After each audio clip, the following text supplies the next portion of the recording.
This spotlight on Pinot Noir is a deep dive into Pinot Noir, its characteristics, viticulture and vinification techniques used, as well as where it's grown in the world.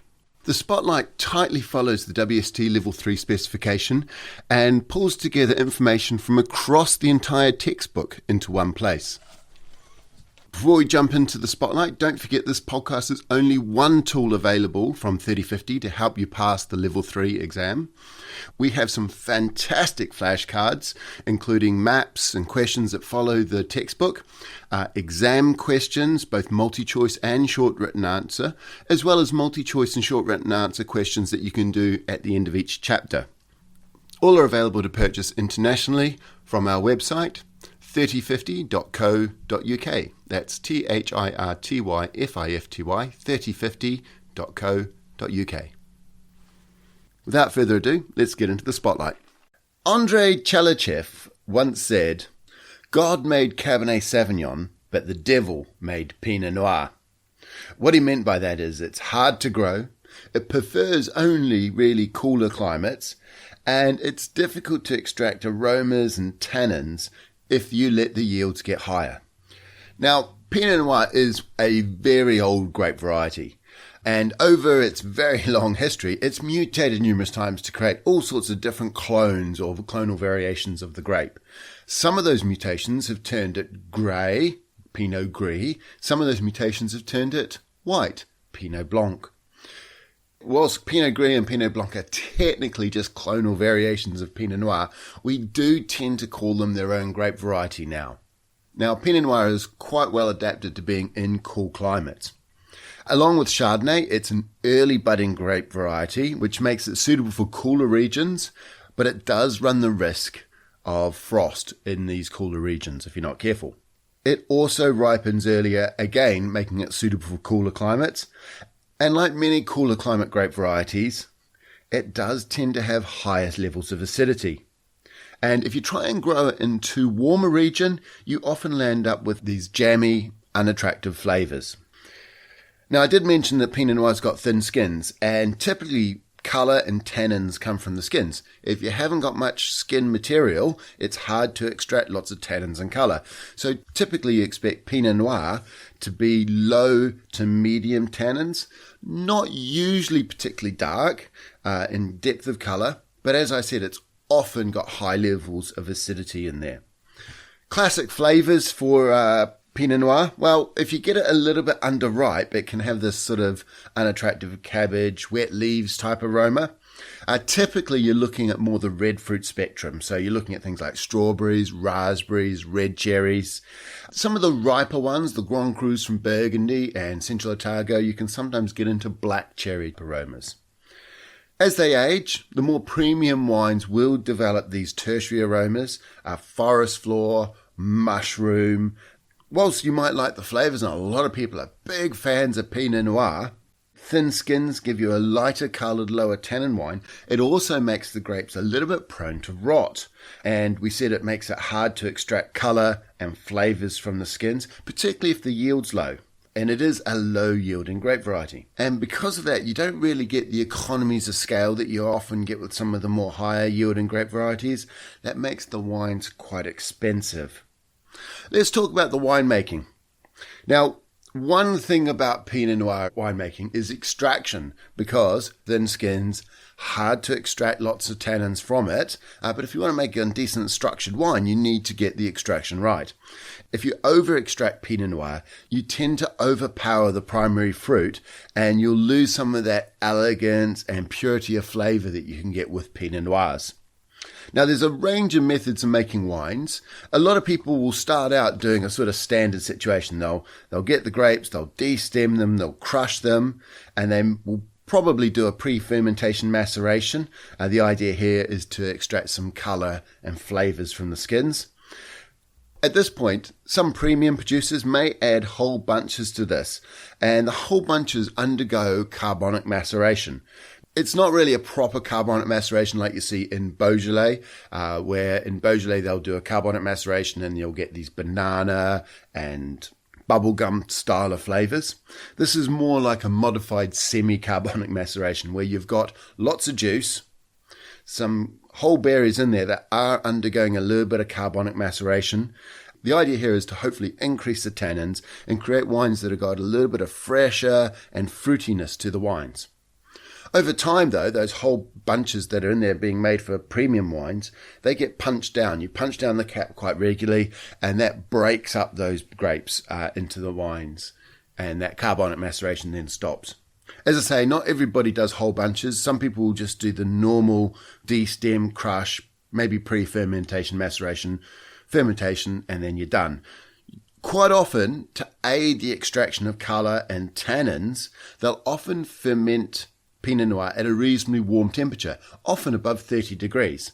Now remember, yeast sort of stops fermenting around 35 degrees Celsius, so between 30 and 35 degrees Celsius is where you typically ferment a Pinot Noir. If you're making a very light, simple style of Pinot Noir, you might ferment it at a lower temperature, but as I say, for the more premium wines, 30 degrees.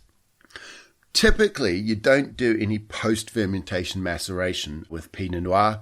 That said, in some of the premium wines that have had whole bunches added, they may do a little bit of post-fermentation maceration, but it's typically not done for most people. One of the things about adding whole bunches to the grapes is you're going to be adding stems to it. And adding stems, people might do it from whole bunches. Sometimes they'll just chuck in a load of stems into the tank as well.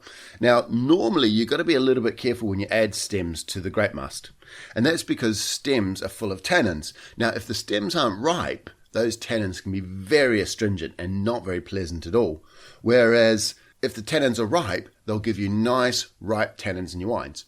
So thankfully, Pinot Noir stems tend to ripen up quite nicely, and in the premium wines, they'll quite often add some stems in there, whether it be whole bunches or just stems themselves.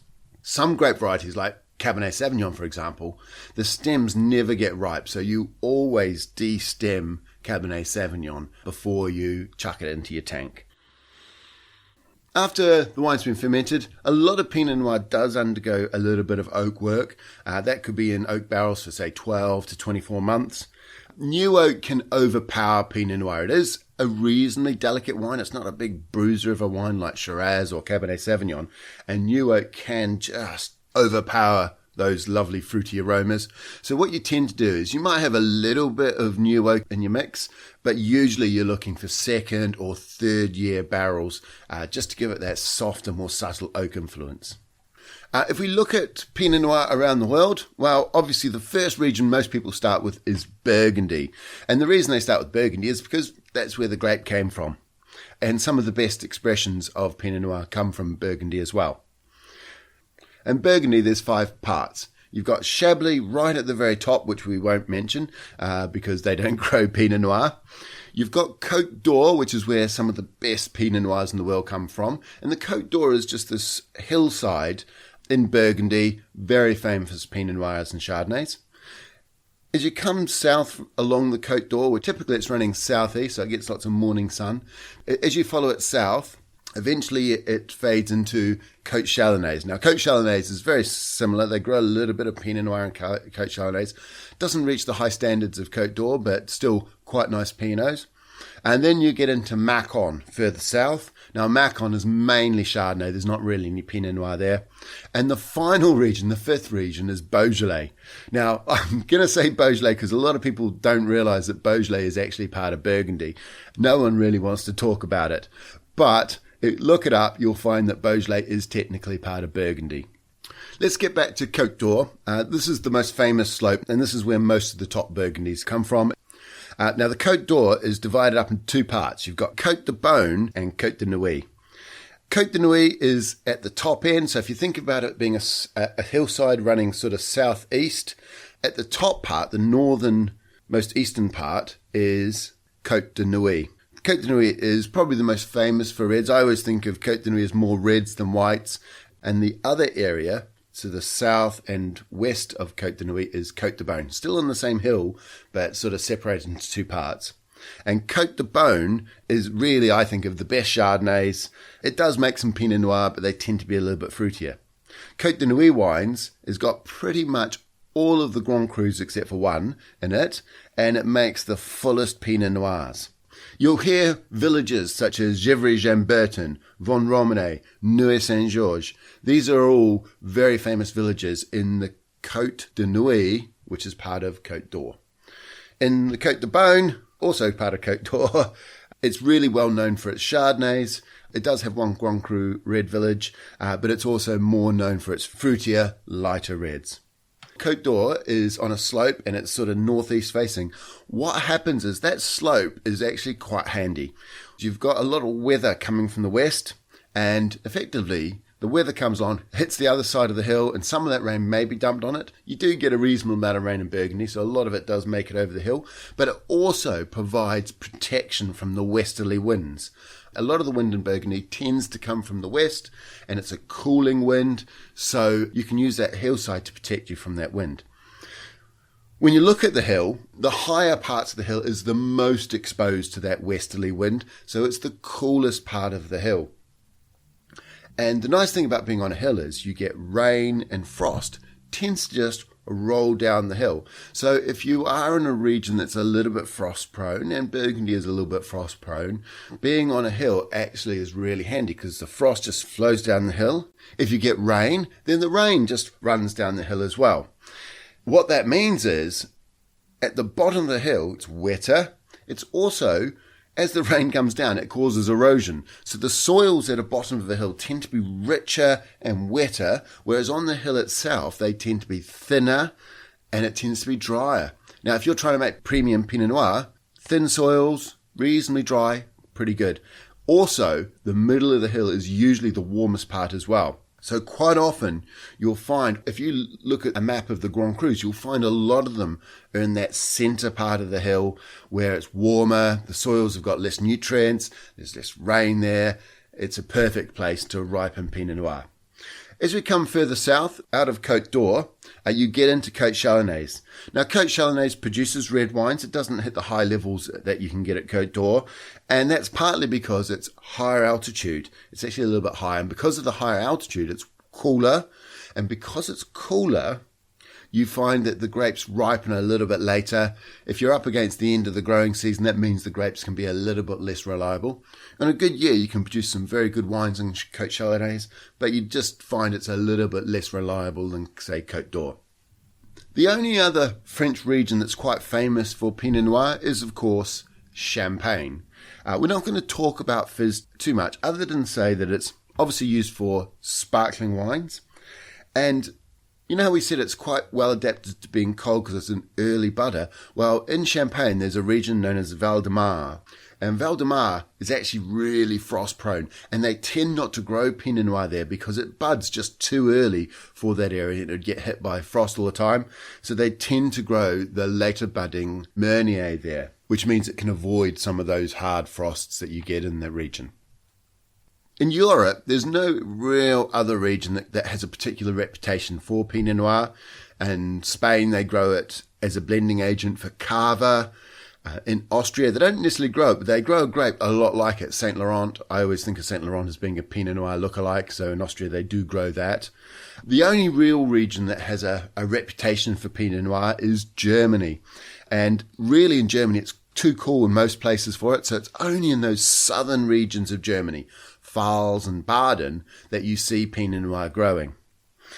In Germany, they don't call it Pinot Noir either. They call it Spätburgunder. Spät means late, so you'll see things like Spätlese, late harvest, Spätlese, or Spätburgunder. Burgunder, I think, refers to Burgundy, but you'll see the word Burgunder with a lot of Pinot Noirs, and I just think of Burgunder meaning Pinot. So Spätburgunder, late Pinot, Grauburgunder, which means Pinot Gris, Westburgunder, Pinot Blanc. So Burgunder, I normally just translate into the word Pinot in my head, and it just helps a little bit. In the US, they grow quite a bit of Pinot Noir. Really, you're talking about three regions.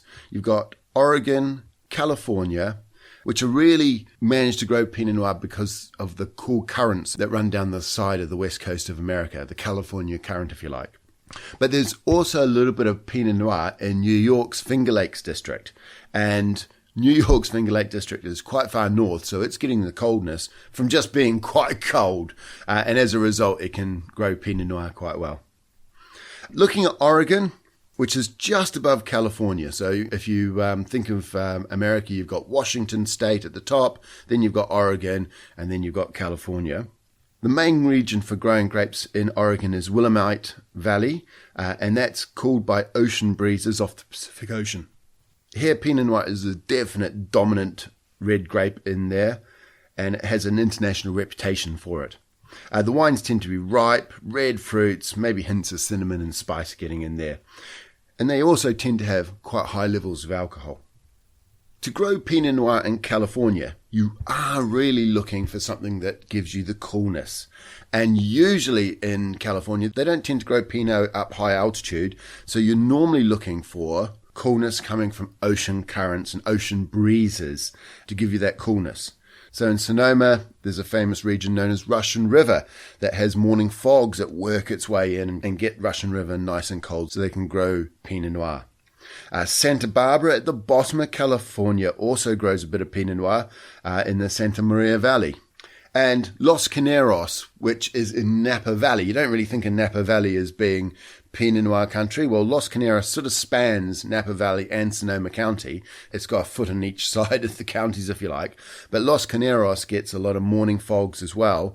And it's right on the San Pablo Bay, which means that you do get afternoon breezes coming in off the bay, keeping the area quite cool. As you move up Napa Valley, you get further away from the fogs and further away from the sea breezes. So Los Caneros is really the only place that they can grow Pinot Noir in Napa Valley. As you move up the valley, you get more into Cabernet Sauvignons. And in fact, if you get far enough up the valley, it gets so warm that they're growing Zinfandels. In fact, that whole concept of going from Pinot Noir by the coast, moving inland to Cabernet Sauvignons or Syrah perhaps in some regions, and then maybe Zinfandel is classic California. As you get further away from the coast, it gets warmer and warmer, and the grape varieties you grow change. Now, one region you don't normally think of as being cool enough for Pinot Noir is South Africa. It's at 34 degrees latitude, which is getting towards the upper limit where you'd normally expect to grow grapes. Most grapes grow between 30 and 50 degrees latitude. As you get closer to 30 degrees, it normally gets warmer and warmer, and you don't typically expect to see Pinot Noir at around 34 degrees latitude.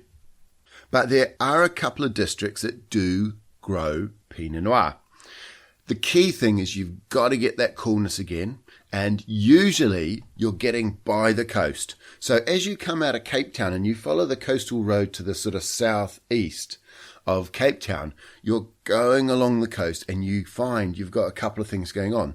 There's a strong wind that comes through known as the Cape Doctor. That's a very cooling breeze, and that is the whole of that southern coastal area gets hit by the Cape Doctor. But when that's not blowing, you've still got ocean breezes giving you lots of coolness. And it's that coolness from those winds that are super important for regions like Walker Bay and Hemel-Anad, which have got particular reputations in South Africa for Pinot Noir. Other regions such as Elgin, which is still pretty close to that coastal area, still get some influence from the breezes and the Cape Doctor, but Elgin also has a little bit of altitude which helps keep it cool enough to grow a little bit of Pinot Noir. So in South Africa, it's really essential that you find those cool spots to have a crack at growing Pinot Noir successfully. Another region you don't think of as being cool is Australia, and they do grow Pinot Noir. The Aussies think they grow some pretty nice Pinot Noir. Usually you've got to think about where it's cold, and probably the coldest place in Australia is a mixture of either Victoria, Melbourne in particular, or Tasmania, and those places can be pretty cool compared to what we normally think of Australia like Sydney or Brisbane. Victoria has got 3 reasonably famous wine regions all around Melbourne. Coming into Melbourne's harbour, which is known as Port Phillip, on either side of the heads, you've got Mornington Peninsula on one side and Geelong on the other. And they are surrounded by water, the ocean on one side and then Port Phillip on the other side. So there's lots of cooling currents there, which means that Mornington Peninsula and Geelong, again, have pretty strong reputations for Pinot Noir. If you get into the harbour of Port Phillip a little bit more and into the town of Melbourne, into the city of Melbourne, just getting out and into the Great Dividing Range is Yarra Valley. And Yarra Valley's got some maritime influence. It's also got some cooling from altitude as you climb up into the Great Dividing Range in Australia. Those give a number of different possibilities for growing Pinot Noir, depending on climate and exposure to the actual maritime climate. And again, Pinot Noir is made there. Pinot Noir is also used a lot in Yarra to make sparkling wines. And another region that has a reputation for making sparkling wines from Pinot Noir, as well as making Pinot Noir, is Tasmania. It's an island to the south of Victoria, and it's got a cool maritime climate. They can ripen Pinot Noir there. They can also make some fizz in Tasmania. Generally in Australia, apart from Victoria and Tasmania, we don't really think of it being a Pinot Noir country. It's just normally, we consider it a little bit too warm. But one region that does have a reputation is Adelaide Hills, which is in South Australia. Again, it's by the coast. Adelaide Hills is normally planted at least 400 metres above sea level, so you've got some altitude, you've got a little bit of coolness from the coast, which means you can grow a little bit of Pinot Noir. They do also turn it into sparkling wines like they do in Yarra Valley as well sometimes. So a bit of red and a bit of fizz. The last important region for Pinot Noir, and to be fair, being a Kiwi, I'm a little bit biased, but it produces some of the best Pinots in the world, is New Zealand. So New Zealand's divided up into two islands. You've got the North Island and the South Island. The South Island is noticeably cooler. The North Island is noticeably warmer. Pinot Noir tends to grow in the South Island of New Zealand and a little bit at the bottom of the North Island. That area is known as Wairarapa, and in particular Martinborough within the Wairarapa has a reputation for producing Pinot Noirs. We're going to start at the bottom Pinot Noir growing region in New Zealand, which is Central Otago, and that certainly has an international reputation for Pinot Noirs. It's the only part of New Zealand that's got a cool continental climate. Most of New Zealand is reasonably coolish maritime climate, but it's cool continental, and it produces fairly full-bodied Pinot Noirs with high alcohols. The continental climate really helps with the diurnals, and it holds on to the acidity really well, even though you have these really high levels of alcohol in the wines. Moving north from Otago, you tend to get into Canterbury, Nelson, and Marlborough. These are all cool maritime climates. They're all growing Pinot Noirs. They don't tend to have quite the same alcohol as Central Otago, but again, producing some very nice Pinot Noirs. Martinborough at the bottom of the North Island, as I said, it does have a particularly good international reputation for producing full-bodied, plummy and spicy Pinot Noirs. I personally think they often have a little bit more savoury character to them than maybe some of the Pinot Noirs made in Marlborough or Otago, where they tend to be a little bit more fruit-forward. Okay, that ends our look at Pinot Noir.